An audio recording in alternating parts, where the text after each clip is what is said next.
start off and tell me how it's been the last 24 hours for you.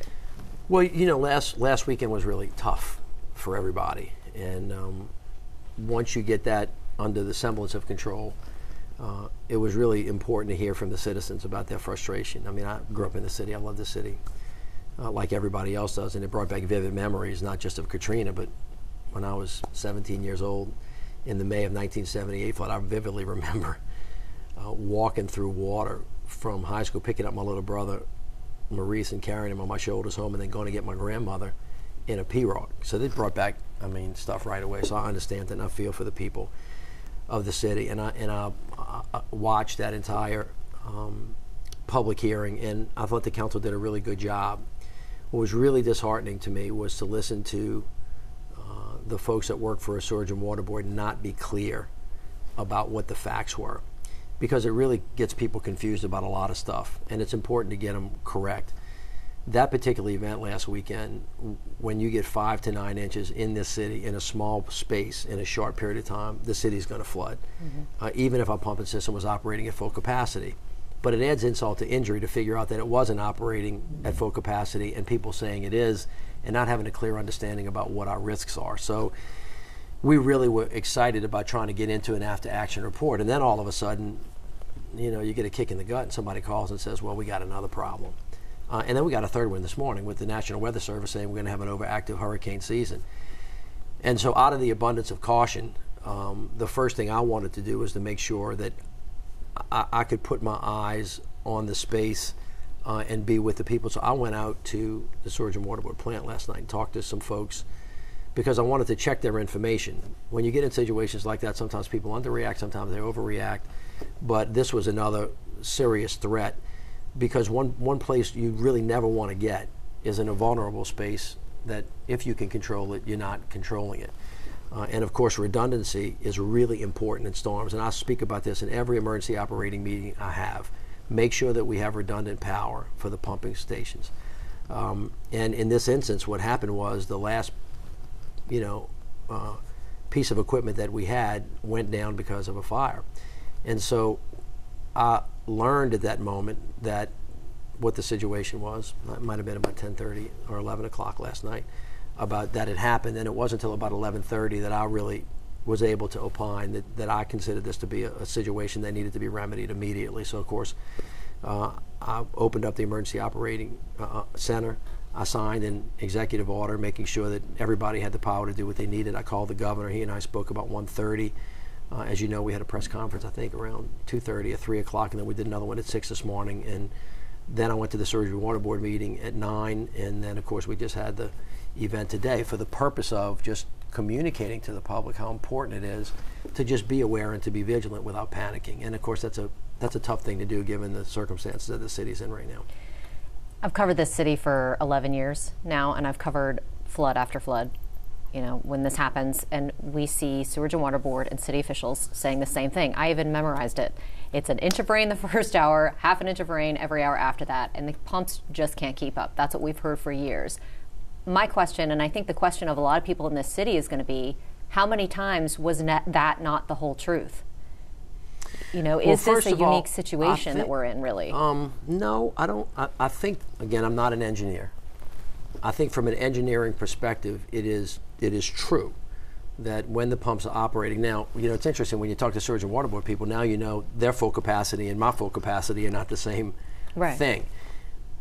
And it is important for the public to understand, though, because everybody has some responsibility for this, that we have an infrastructure problem in this city that has had deferred maintenance issues for the past 30 years. And that's on the drainage side, it's on the energy side, it's on all of those sides. And when the folks at the Sewerage and Water Board that are operating with age-old pumps, which happen to be the best in the world, but they're also the oldest, it is really a challenge for them to keep up.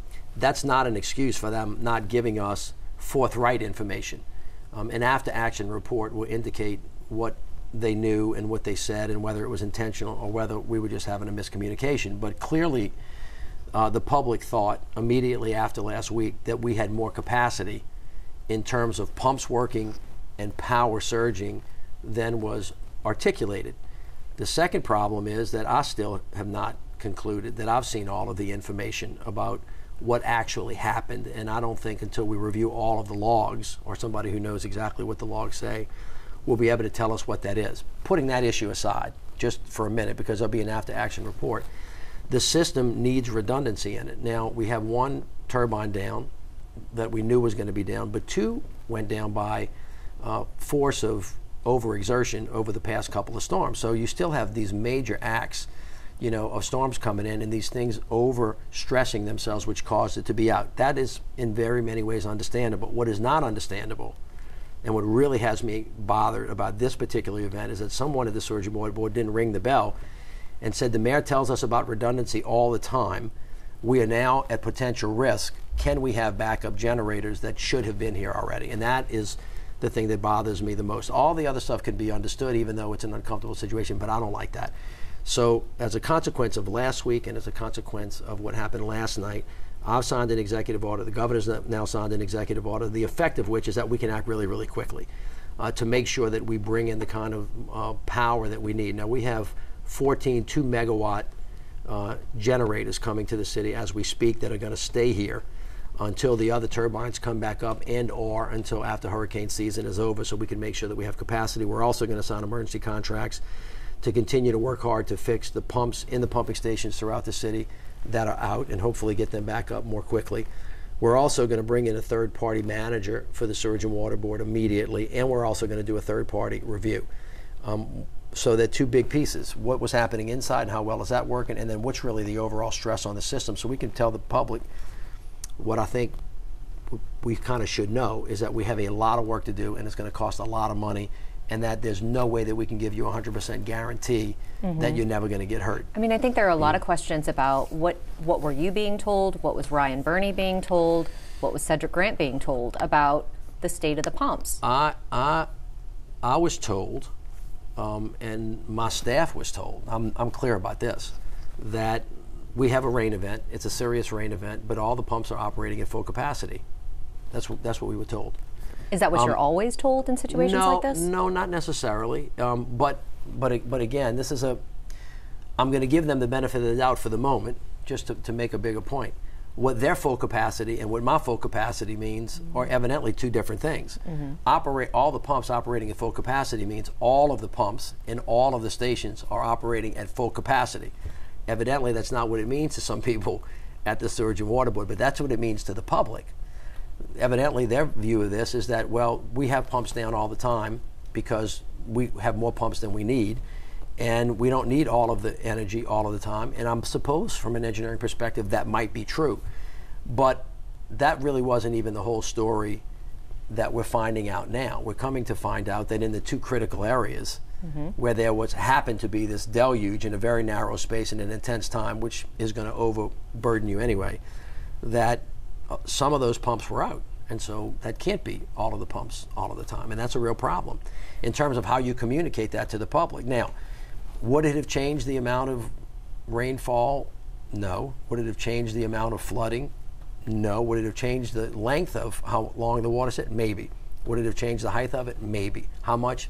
I really don't know. That's why you have to do an after-action report. But be that as it may, I just want to be clear, that's only one issue. And the bigger issue is making sure that we have the redundancy in place to have the power that we need and make sure that the pumps are functioning given the resources that we have. Well, I think it's pretty clear that some of these issues really are management issues. Otherwise, you wouldn't have asked for people to be terminated. Absolutely. There's no question that some of them are management issues. However, they're not all management issues, and they're not necessarily mostly management issues. But if the management's not working and the infrastructure's not working and they don't go together at the same time, then, and the recovery isn't. So jumping forward to what happened last night, I'm not going to be in a position again where the public's not fully aware of everything that's going on. Now, of course, you heard one of the questions in the press. What happens if you tell these people this and it's beautiful sunshine? Isn't it frustrating? Yeah, you bet it is. And guess what? This hurricane season is going to be frustrating, because now what I have to do and the governor has to do and every other parish president has to do is say, you know what, we're having these massive weather events that come in really, really fast.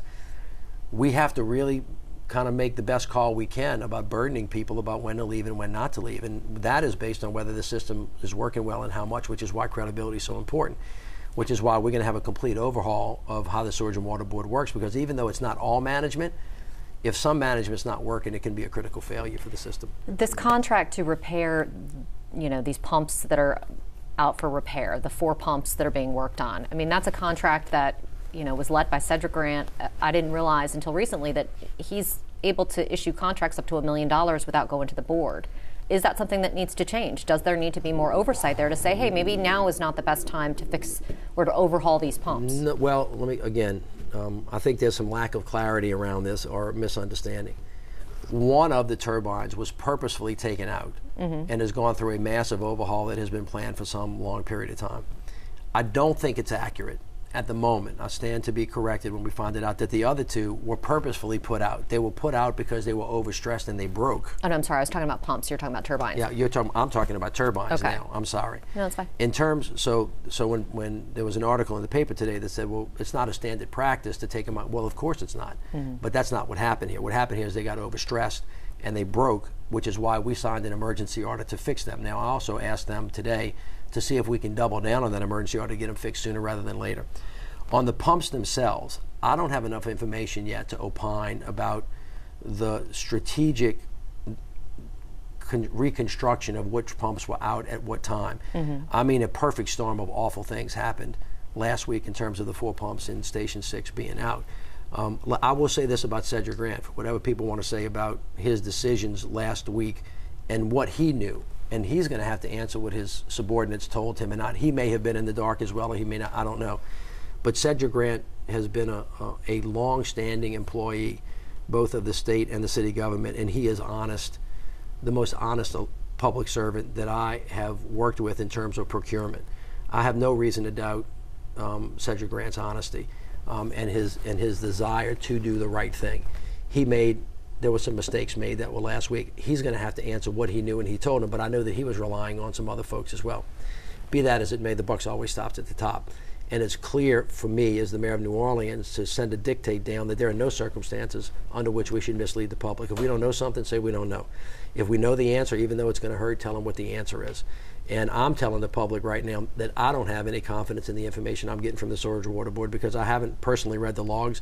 My staff has been trying to read the logs, but we shouldn't have to. We should have, really transparent stuff so people can see what they are and they can make the kind of adjustments that they need in their lives. There are a lot of things that fed into this decision, that fed into the situation. Among them, drainage work in the city that, you're over both of these agencies. But the drainage work in the city has been deferred, and the maintenance of these drain lines and the fixing of the catch basins and storm drains and things like that. I mean, we now have people online, of course, saying, we just spent $2 million removing the Confederate monuments. Why didn't we spend that money helping to fix our drainage? First of all, if you go back to 1992, when the city asked the public to pass a parcel fee because we didn't have money for drainage, the public said no. That's what began stressing the system out and the level of deferred maintenance. And by the way, you have that everywhere in the city relating to every piece of infrastructure. So as I said, when people want to do the after-action report, I'll take my hits, Cedric will take his hits, everybody else will. But at the end of the day, the public has to say also as well that you cannot have the resources necessary if you don't have the right amount of money. That's part A. Part B, one of the reasons why I released the head of the Department of Public Works is because the City Council and I put $3 million in the budget to do repairs for the system that did not get done. Now, that's unacceptable. Nobody's been able to explain to me why that happened. We have spent billions of dollars on this system, and the monuments issue is an emotional issue for everybody, and that becomes the argument about everything. And so you could use that argument about everything that we've done, and people are going to continue to use it. To me, it's a red herring. We raised most of the money. Most of the public money that we spent was a consequence of how people acted and for the security that we had to provide to make sure that people stayed safe in the city of New Orleans, which we would have done whether it was Mardi Gras, Jazz Fest, or anything else. So I get it. It's a stick because we're never going to agree on that. But we have invested billions of dollars, and we're going to continue to do that. I will say this again so people clearly understand this. Notwithstanding that me and a whole bunch of other people have been able to generate $2.4 billion for the streets and roads, it's not enough. Notwithstanding that we got $350 million from the federal government and more to do all this stuff, it's not enough because our needs are much greater, which is why the president has been talking about a massive infrastructure bill that, from our perspective, he can't get to soon enough.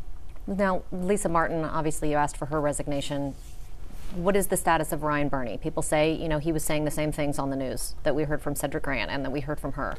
Ryan Burney is my deputy mayor. He's excellent at what he does. And to my knowledge, he's never given me a piece of bad information. Whatever information he was speaking to was given to him. My team here were the ones that started to really look through with information from other folks, the logs. I think Ryan's done a spectacular job, and I'm glad he's with me. So in terms of your priorities, you think everything is square, and that's why I asked about the monuments. You know, I think people question whether or not we have our priorities in order. Well, first of all, remember, I mean, we've been rebuilding the city aggressively for the last 7 years. We've built 33 new schools, 55 primary health care clinics, 3 hospitals. We've built more streets. We've invested $2 billion in the police department and public safety. The monuments are 1/100 of 1%. It's for me, it's just kind of like, oh, well, you know, every penny that's not spent someplace means that you prioritize. That's not true. Our priorities, I have spent very little time on the monuments personally. Everybody else got apoplectic about it. I spoke very forcefully to it. I think it was the right thing to do. I think it's going to be good for the city of New Orleans in the long run, but it's a de minimis amount in comparison to all of the other things that we're talking about. But people are going to talk about it forever, and people have their jerseys on about that, and that's going to be what it's going to be. Okay. Thanks, sir. All right. Thank you. Thank you. It's great to see you. You too. I appreciate it.